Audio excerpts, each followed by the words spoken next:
On this day in working class history, the 27th of February.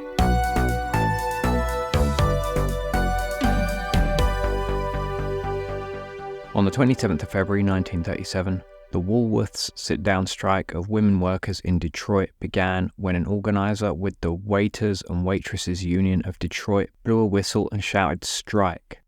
According to historian Dana Frank, quote, "Voices shouted out and cheers rose from different parts of the store.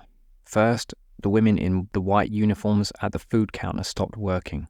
Then they moved quickly through the whole store, and soon almost all the women workers on all three sales floors had stepped back from their counters or rushed out from the kitchen, folded their arms, and stopped working." End quote.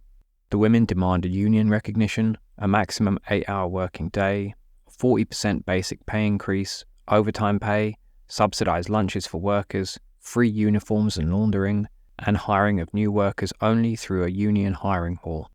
Workers at another Woolworths in the city sat down as well, so the strikers were now occupying 2 different stores. The union then threatened to call for a national sit-down strike at all Woolworths in the country if their demands were not met by March the 6th.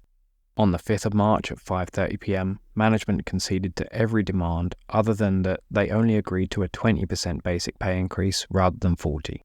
Inspired by the strike, sit-down strikes then broke out in other retail stores across the country, in states including Ohio, Minnesota, Wisconsin, Washington, Missouri, New York, and California.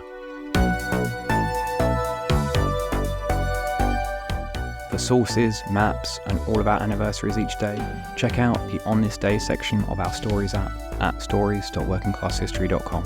And if you value our work, support us at patreon.com/workingclasshistory. Links in the show notes. Theme music by Ricardo Arrea. See you tomorrow.